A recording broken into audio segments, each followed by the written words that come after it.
So, there I was, barreling down the dark interstate at around 2 a.m., the headlights of my rig cutting through thick fog that had rolled in from nowhere. Driving at night was routine for me. I'd been hauling loads across the country for years, seen every kind of weird and unsettling thing you could imagine. But this night was different. I'd picked up a load in California, aiming to deliver in Colorado by sunrise. It was a long haul, but the road had always been a friend, even if a strange one at times. After all, there's something about the hum of an engine and the sight of nothing but open road stretching in front of you that can make you feel invincible. Until that night, about 2 hours into my trip, the road narrowed, twisting through a stretch of deserted forest. The GPS warned me this route could be risky, but I'd driven it before and figured I could handle it. As I rounded a sharp bend, a figure darted across the road. I hit the brakes hard, heart hammering, and barely managed to avoid hitting whatever it was. When the dust settled, I looked around. No one. Just an empty road, trees towering on both sides, silent and still. I pulled myself together, thinking maybe I'd just seen an animal, maybe a deer, but then there was something else. A noise, a whisper. Through my open window, something was whispering my name. The hairs on the back of my neck prickled as the whispering grew louder, more insistent. I closed the window, figuring I was just tired, imagining things. But as I drove on, I couldn't shake the feeling that someone, or something, was watching me from the shadows. I pushed the accelerator, eager to get out of that forest stretch. Then my truck's radio, which I had left off, crackled to life. Static filled the cabin, and underneath the static, a voice murmured just barely loud enough to hear. "Come back." A chill ran down my spine. I didn't recognize the voice, but it sounded wrong, like a mix of static and a low, gravelly growl, echoing as if it were calling from a distance. I turned off the radio completely, but the voice kept repeating, "Come back, come back," and then, just like that, the radio fell silent. I was starting to feel like this night was taking a very dark turn, but I kept pushing forward, just wanting to leave that stretch of road behind. Another hour went by, and I began to think maybe I was in the clear. The fog had cleared up, and the road was empty once more. But then, out of nowhere, my rig lurched as if I'd hit something massive. I swerved, struggling to keep control. The truck slowed to a stop, and in the glow of my headlights, I saw it. A person, lying in the middle of the road. Or at least, that's what I thought it was. I leapt out of the cab, heart pounding, and rushed over, but as I got closer, I froze. The figure didn't have a face. Where eyes, nose, and a mouth should have been, there was just smooth, blank skin stretched over bone.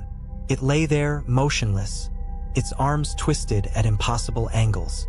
I stumbled back, suddenly aware of just how silent the night had become. No wind, no crickets, just the heavy, suffocating silence pressing in from all sides. I was about to turn and run back to my cab when a sound echoed through the trees. A low, gurgling growl, like something huge and angry was hiding in the darkness, watching. I looked back at the figure on the road, and that's when I saw it move. Not much, just a slight twitch of its fingers, but it was enough to send me scrambling back to the truck. I jumped into the driver's seat, fumbling to start the engine.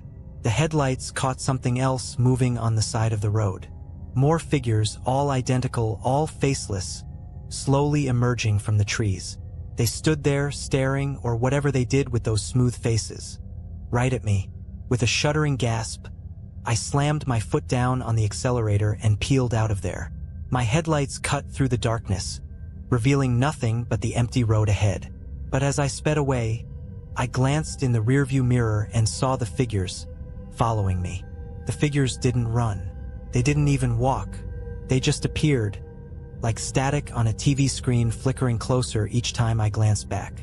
1 second they'd be 50 feet behind, the next just 10. I couldn't look in the mirror anymore. I gripped the wheel, white-knuckled, heart racing, as I pushed the rig harder than I'd ever dared. The engine roared, tires screeched, but no matter how fast I drove, I felt that presence right behind me. Somehow, deep down, I knew If I looked in the mirror again, I'd see one of those faceless things inside the truck, right behind me. Reaching, the highway started twisting and turning again, winding deeper into an endless maze of black trees and shadow. My GPS had long since lost signal. The only thing guiding me now was instinct and the desperate urge to escape. Just as I felt I couldn't take it anymore, a shape loomed on the horizon. An old gas station, lights flickering. It looked deserted, but I didn't care. I slammed on the brakes, bringing the rig to a screeching halt right in front of the place. I jumped out, expecting to feel hands or whatever those things had instead of hands. Grab me, pull me down, but nothing. The air was still, the night silent. I glanced around, heart still pounding, but the road behind me was empty. No figures, no whispers, nothing. I took a few shaky steps toward the gas station, wondering if I'd imagined the whole thing, but the voice on the radio, that low, distorted growl, still echoed in my mind. As I stepped inside the gas station, I took a look around. Rows of dusty shelves were stocked with snacks that looked like they hadn't been touched in years. The air was thick with the smell of mildew and something else, something metallic. Behind the counter was a clerk, his face obscured by the shadows. He didn't move, didn't speak. "Hey," I managed, voice shaking. "Phone. Do you have a phone?" The clerk lifted his head slowly, and my stomach dropped. His face was wrong. Too smooth, like his features had been blurred, melted together. And his eyes, small, black, bottomless pits that swallowed the light. "I'd leave if I were you," he rasped, voice crackling like dead leaves underfoot. "You're not supposed to stop here." "I what?" I stammered, trying to back away.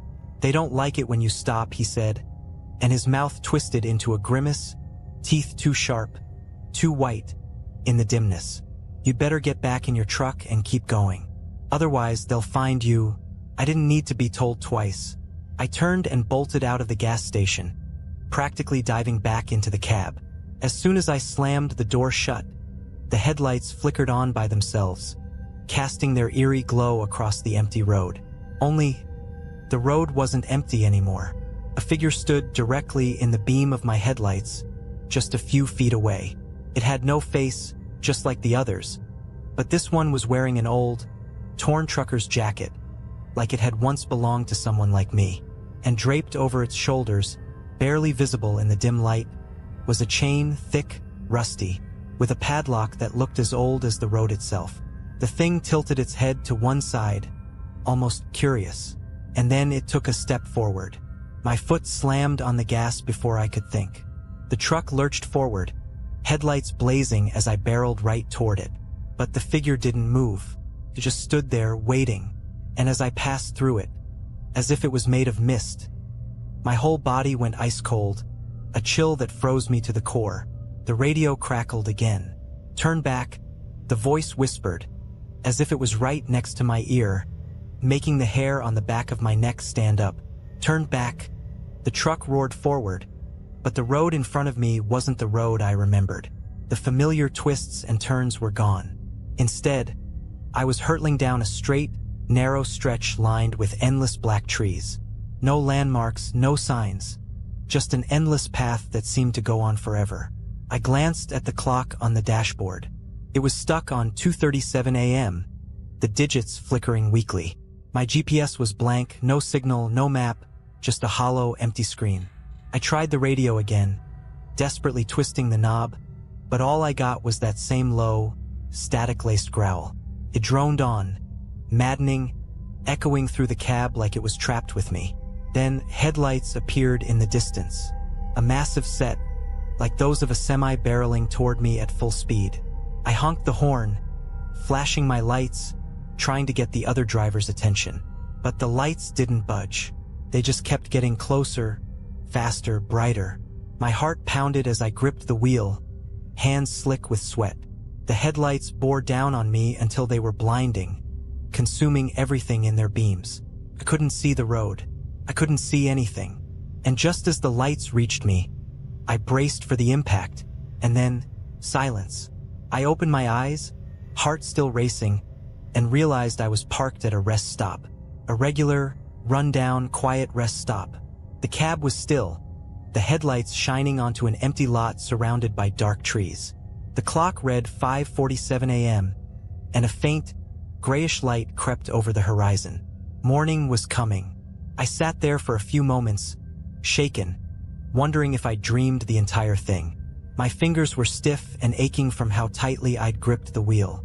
My throat was raw from shouting, but the truck was fine. Everything was fine.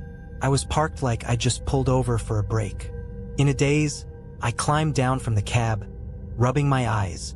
I looked around the empty rest stop, trying to get my bearings. The first thing I saw was another truck parked a few spaces down. It was an old, rusted rig that looked like it hadn't moved in years. And then I saw him, a man, standing just behind the truck, staring at me. He was wearing an old, worn trucker's jacket, and across his shoulders, slung like some kind of twisted burden, was a heavy chain with a padlock. I couldn't see his face, not clearly anyway. His features were shadowed, but I could feel him staring, like his eyes were burning right into me. I turned to get back in my truck, to get away from him, but as I moved, he called out in a voice as hollow and empty as the static on my radio. "They don't like it when you stop," he said, almost a whisper, barely audible over the hum of the engine. "If you keep going, they might just let you go. But if you stop again, you'll never make it out." I climbed back into my truck, hands shaking as I started the engine. I didn't look back. Couldn't. As I pulled out of the rest stop, I forced myself to focus on the road, to keep my eyes forward. The sun started to rise, its light breaking through the trees, washing over the road in front of me. But even as I left the rest stop behind, even as the sky turned from gray to blue, I could still feel his presence, a shadow lurking in the rearview mirror. And somewhere, in the distance, I heard a low, static-laced whisper trailing after me, like a faint echo from another world. "Turn back." I kept driving, and to this day I haven't stopped. Not at night, not in the fog, not when the whispers come through the radio, because I know that if I ever stop again, they'll be waiting. It was about midnight when I took a wrong turn off Interstate 80 somewhere in Nebraska. I'd been on the road for almost 14 hours straight, hauling my load across 3 states. Sleep wasn't an option. I had to make it to Denver by morning. I'd been through these back roads countless times, so the detour didn't bother me at first. But as the minutes ticked by, I couldn't shake the feeling that something was wrong. The night was unusually still. Even the usual chirping of crickets and rustling of tree branches seemed absent. Then I noticed a dim glow in the distance, a rundown gas station, miraculously still open at this hour. I figured I'd pull over, grab a coffee, and ask for the quickest way back to the main road. When I walked in, the place was empty. No one behind the counter, no customers. The fluorescent lights overhead buzzed, casting an eerie, almost sickly glow. There was something stale in the air, the kind of staleness that hinted at secrets best left alone. "Hello," I called out, trying to break the silence. Nothing. Shrugging it off, I poured myself a cup of burnt-smelling coffee. Just as I was about to leave, a figure emerged from the back room. He was tall, skinny, with a face that looked like it hadn't smiled in decades. He stared at me for a long, uncomfortable moment before muttering, "Headed west?" I nodded, taking a sip from my cup, wishing I hadn't. Tasted worse than it smelled. "Stay on Route 17, he said slowly, as if each word cost him something. "And don't stop, no matter what." That got my attention. "What do you mean, don't stop?" The man didn't answer. He just gave me this haunted look and disappeared into the back. As I got back in my truck, his words stuck with me. "Don't stop." I chuckled, chalking it up to some small-town superstition. But the weirdness of the place lingered, gnawing at my mind as I merged back onto the road. It wasn't long before I saw it. A thick fog started rolling in, so dense it seemed to absorb the beams of my headlights. In the middle of nowhere, I couldn't see 10 feet in front of me. My grip tightened on the wheel as I pressed on, ignoring the instinct to slow down. Then, out of the fog, something appeared. At first, I thought it was another truck, but as I got closer, I realized it was something else. An old, battered car, creeping along in the same direction I was heading. The car's taillights flickered like they were barely holding on. It was too slow, so I pulled into the other lane to pass it. Just as I drew alongside, I glanced over and froze. Inside, the driver was slumped over, his face pale and lifeless, eyes wide open, staring straight ahead. He looked like he'd been dead for days. My heart slammed against my chest. Before I could fully process what I'd seen, my truck swerved back into the right lane, and I floored it, desperate to put as much distance as possible between me and that car. But no matter how fast I went, the car stayed behind me. The headlights of that old car never faded, locked onto my truck like some hellish beacon.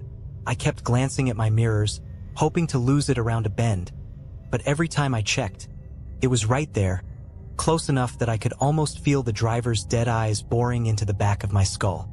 I kept replaying what the guy at the gas station had said. Don't stop. The fog seemed to thicken, clinging to the road in thick, twisting wisps. My headlights barely cut through it. At this point, all I could see was the road immediately in front of me and those relentless headlights following behind. I kept one eye on the road and one on the clock, 2:17 a.m. It was a little over an hour since I'd left the gas station. I just had to keep moving, keep my focus on Denver. Then I saw something in the road. At first, it was just a shape, low and unmoving. As I got closer, it became clear. It was a figure, hunched over on all fours. A person, crouched in the middle of the highway, head down, hair hanging limp over their face, unmoving. My foot hesitated on the brake, every instinct screaming at me to slow down. But that voice in my head repeated, "Don't stop. Don't stop." So I gritted my teeth and hit the gas. I veered to the left, my tires skidding slightly as I swerved around the figure, narrowly missing it. Just as I passed, I caught a glimpse of the person's face, or what should have been a face. It was pale, blank, with hollow, empty eyes staring straight ahead, unblinking, and worse, turned ever so slowly to watch me pass. My heart hammered in my chest as I forced myself not to look back, focusing only on the road ahead. But just then, something even stranger happened. The car behind me suddenly sped up, as if it, too, was trying to avoid that figure. It swerved erratically, almost losing control, before managing to right itself. That was the first time I felt it, the bizarre sense that maybe that thing wasn't chasing me. Maybe it was trying to outrun something else. But that didn't make sense, did it? A dead driver still driving? My mind raced, trying to rationalize it all, but the fear kept me grounded. All I could do was keep my foot pressed on the gas and push forward, faster and faster, as the fog seemed to close in tighter, wrapping around the road like some kind of living, breathing thing. And then, just ahead, the fog parted, and another figure appeared, standing in the center of the road. This time, it wasn't crouched or motionless. It was upright, tall, and waiting. The figure loomed in the middle of the road, a shadowed shape with its face turned toward me. Its arms hung stiffly by its sides, fingers outstretched like claws, as though it were ready to grab onto anything that dared get close. Couldn't stop. I wouldn't stop. I gripped the wheel and barreled forward, the truck's engine roaring as I pressed down harder on the gas. But just before impact, the figure shifted. No, it melted. It seemed to dissolve, reforming beside my window as I flew by, gliding effortlessly with the speed of my truck. My heart stopped. His face was there, right outside my window, staring in at me. It was a man, or at least it used to be. His skin was translucent, stretched tightly over his skull, and his eyes were pure white, empty and endless. His mouth hung open in a silent scream, jaw unhinged in an expression of pure, primal terror. I felt an icy chill radiate from the glass, seeping through the window and into my bones. Then, as suddenly as he appeared, he was gone. I glanced into my side mirror, half expecting him to still be there, clinging to the side of the truck. But the mirror only showed empty road behind me, winding back into the mist. Except, the headlights were gone. The car, the one that had been tailing me, had disappeared. I took a shaky breath, almost relieved, But my grip didn't relax. Something wasn't right. That car couldn't have vanished without a trace. And the fog, it was thicker than ever, swirling around me like smoke from a fire.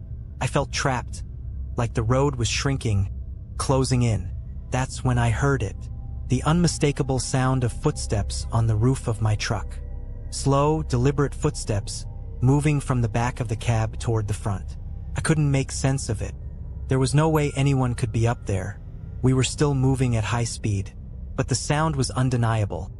A heavy, measured pace, like someone was walking, taking their time, confident I had nowhere else to go. Then something tapped against the windshield from above. Once, twice, with a strange, rhythmic beat, like someone drumming their fingers. I barely breathed. My knuckles were white on the wheel as I kept my eyes fixed on the road, praying I'd see some sign of civilization, some light, any break in this nightmare. Then, slowly, the sound shifted. It was no longer tapping. Now, something was dragging its nails across the roof, like claws scraping against metal, inching closer and closer to the edge of the windshield. The fog was thick, blanketing the road, making every second feel like an hour. And then I saw it, emerging from the fog, stretching across the road in long, jagged letters that looked like they'd been carved into the asphalt itself. Turn back. The words stretched on for at least 50 feet, glistening wet and fresh in the darkness. But I knew those letters hadn't been there a moment ago. The scratching stopped. The air around me grew thick, almost suffocating, as if something enormous was crouched just above, waiting. I couldn't turn back now. The words "turn back" faded into my rear view as I pressed on, my hands trembling on the wheel. The silence was almost worse than the scratching had been. It felt like something was biding its time, waiting for me to make one wrong move. The fog tightened around my headlights, so dense it was like driving underwater. Every instinct screamed at me to pull over, to turn around, to do anything but keep going. But the guy at the gas station's voice rang in my head again. Don't stop, no matter what. Then, out of nowhere, the radio crackled to life. The static was loud, filling the cab with harsh white noise. I jumped, my eyes darting to the dials, but my hand froze mid-reach as something came through the static. A voice, low and strained, like it was fighting to be heard. It was my own voice. Shouldn't have come this way. My blood turned to ice. I was hearing myself, the same tone, the same exact words I'd spoken to myself just before seeing that first figure in the road. The voice continued, whispering things I'd only thought in my head, fear bubbling up with every word. You've gone too far. No turning back. My heart pounded as I struggled to ignore the radio, but the voice grew louder, overlapping, each version of my own voice layered over the other until it was like a chorus of fear. And then, they all fell silent, replaced by a single hoarse whisper. He's here. In that instant, my headlights revealed something up ahead. A figure, no, several figures, lined up along the edge of the road. They didn't move. They just stood there, watching as I drove by, their faces shrouded in shadows, but I could feel their eyes following me. One of them lifted a hand as I passed, pointing, and slowly, almost imperceptibly, each one of them turned their heads in the same direction, as if guiding me somewhere, their eyes tracking me like I was prey. I could feel the weight of their gaze, heavy and consuming, as I gripped the wheel, desperate to outrun whatever this was. I forced myself to look straight ahead, my pulse hammering, barely breathing, hoping this would end. Then the road began to twist, bending into turns that shouldn't have been there. I knew this route, and it was supposed to be a straight shot, but now it was winding and narrow, and every turn felt like it was leading me deeper into some unseen trap. And that's when I saw the headlights behind me again. Only this time there were two sets. One came closer, accelerating fast, the light growing brighter, almost blinding in my mirrors. The other stayed back, as if keeping its distance, watching and waiting. My hands were slippery with sweat as I tightened my grip, the truck rumbling as I sped up. But no matter how fast I went, the headlights behind me got closer and closer, like they were chasing me, herding me forward down this cursed road. I glanced in my side mirror, And that's when I saw something that made my stomach drop. There was a figure in the passenger seat beside me. I couldn't look directly at it, my vision fixed on the road, every instinct screaming not to acknowledge whatever was sitting there beside me. But in my peripheral vision, I saw just enough. The figure was hunched, its bony hands resting on its knees, fingers tapping a slow, deliberate beat.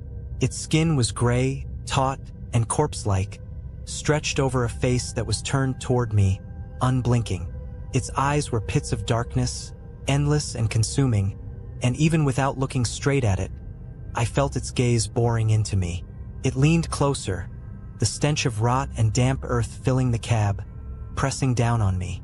I clutched the wheel, knuckles white, struggling to keep my focus on the road. My heart raced, each beat louder than the last, thundering in my ears.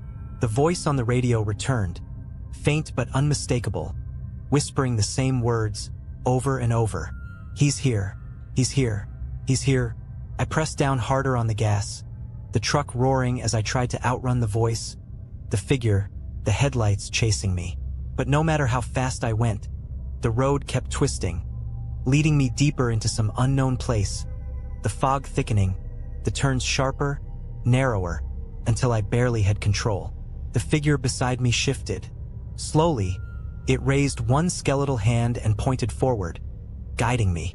I didn't want to look, didn't want to follow, but the road seemed to have a mind of its own, curving sharply as if steering me right where the figure wanted. And then, in the distance, I saw a bridge. It loomed out of the fog, old and decrepit, the kind of structure that looked like it hadn't seen use in decades. The wood was dark, slick with something that glistened in the fog, and the beams above it were twisted and broken, barely holding together. A shiver ran through me, but I couldn't stop. The headlights behind me flared, blinding, pushing me forward. The figure beside me whispered something, a garbled mess of words that chilled my blood. My mind raced, trying to make sense of it, to understand, but it was like hearing a language from a nightmare, words that shouldn't exist. As I approached the bridge, the figure leaned in, closer than ever, so close I could feel the cold radiating off it, freezing the air between us. Its lips cracked open, and for the first time, it spoke clearly. "You can't escape. He's waiting." My pulse skittered. I could barely breathe. The bridge stretched out before me, endless and dark, a chasm below it that seemed to go on forever. I wanted to slam on the brakes, to turn around, but the figure's gaze pinned me in place, a weight that rooted me to the seat. Then, just as my front wheels hit the bridge, the headlights behind me went dark. The road behind me disappeared into the fog, swallowed whole, leaving only silence. And that's when I heard it. A low, deep growl, rumbling up from beneath the bridge. It was an animalistic sound, primal and hungry, echoing through the night like a warning. My heart hammered, my skin cold as I gripped the wheel, inching forward, barely breathing. The sound grew louder, closer, as if something was moving up from the darkness below. I risked a glance at the figure beside me, desperate for some hint of what was happening. But it was gone. The passenger seat was empty, the stench of rot lingering, but the figure had vanished without a trace. Then, with a crack, the bridge beneath me shuddered, with splintering as something massive began to move below. The bridge groaned under the weight of the truck, the wood buckling, shifting, as if something immense and alive was moving just beneath the surface. The fog thickened, swallowing the edges of the bridge and turning everything outside my windshield into a dense, suffocating wall of gray. I was trapped, caught on this ancient, crumbling bridge with nowhere to turn, no way to go but forward. And then, out of the fog ahead, I saw it. A figure tall and unnaturally thin, standing directly in the center of the bridge. Its body seemed to blend with the mist, limbs elongated and warped, twisting into unnatural angles. I slammed on the brakes, the truck skidding to a halt just feet away from the figure. My hands were shaking as I watched it stand there, motionless. For a few moments, nothing happened. I thought maybe it was just another apparition, something that would vanish if I just blinked or looked away. But then it began to move, its head tilting, jerking toward me as if it had finally sensed my presence. It took a step forward, the wood creaking under its weight, and I saw its face for the first time. It had no eyes, just empty, hollow sockets staring into me, somehow seeing everything. Its mouth stretched impossibly wide, twisted into a grotesque grin that seemed to grow larger with every step. The closer it came, the more I felt my courage drain away, replaced by a cold, numbing fear that gripped me from head to toe. The growling sound beneath the bridge grew louder, now accompanied by the splintering of wood as the structure gave way piece by piece. Whatever was down there was rising, and it felt like the whole bridge would collapse at any moment. I knew I had seconds left to decide. Somehow, I forced myself to move. I slammed the truck into reverse, trying to back up, but the bridge shuddered violently, lurching downward as the beams split and cracked. The headlights flickered, casting strange, twisting shadows across the fog, illuminating the creature just inches from my hood. Its fingers stretched out, reaching for me. With a primal scream, I threw the truck back into drive, my only choice to plow forward, straight toward the figure. The truck lurched, its wheels skidding across the splintering wood, but I kept going, pressing down on the gas with everything I had. The creature let out a shrill, inhuman scream, its mouth widening even further as I barreled straight into it. I braced for impact, but when I hit, the figure exploded into mist, vanishing as though it had never been there. The truck roared onto the other side of the bridge, but the growling below followed me, relentless. In the rearview mirror, I saw the bridge behind me collapse into the chasm, the fog closing in as planks and beams tumbled into darkness. I kept driving, not daring to stop until the fog finally thinned and the road opened up.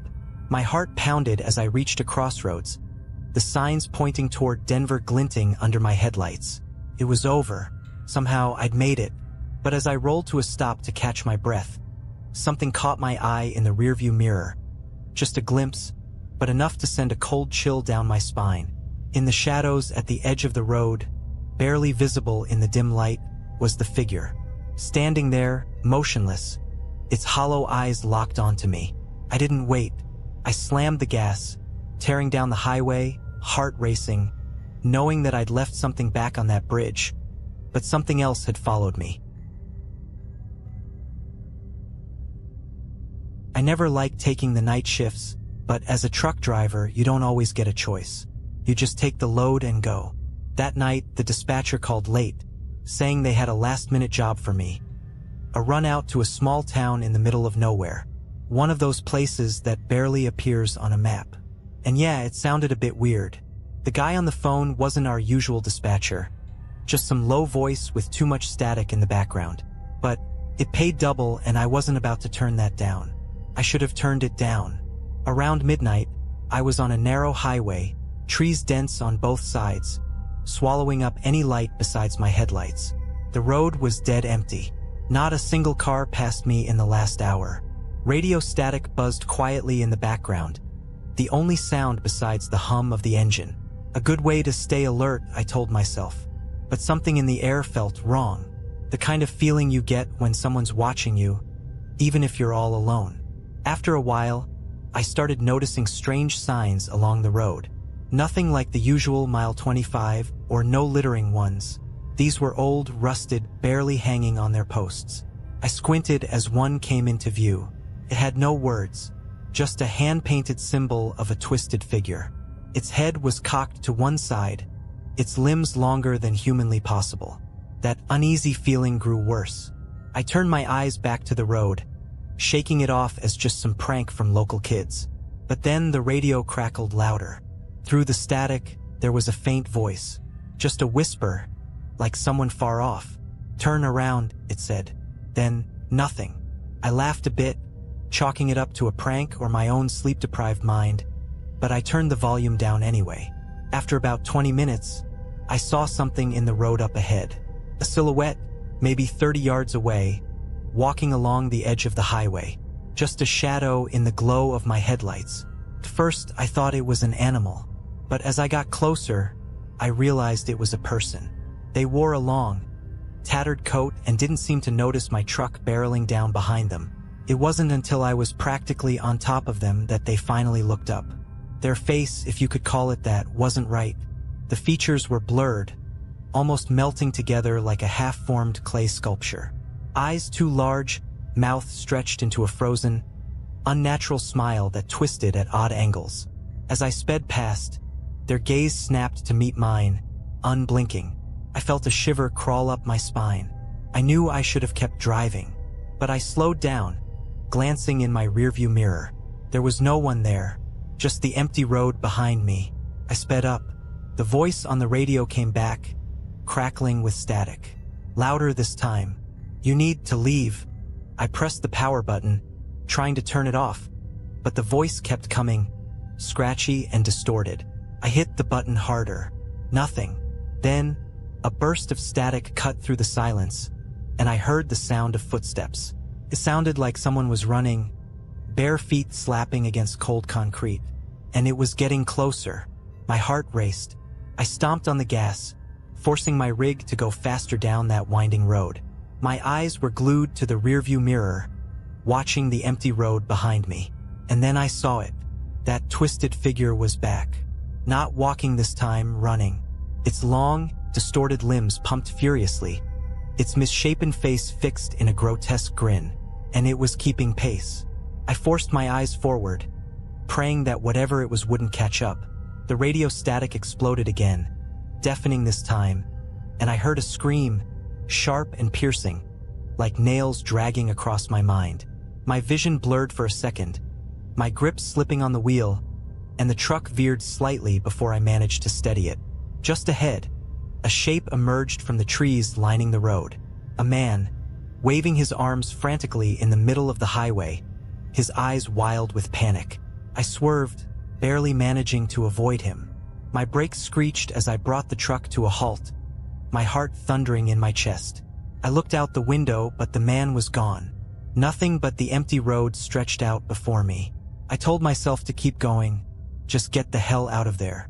But something in me, maybe the old trucker's code of helping others, made me check the side mirror again. And there he was, the man standing just behind my truck, staring up at my window.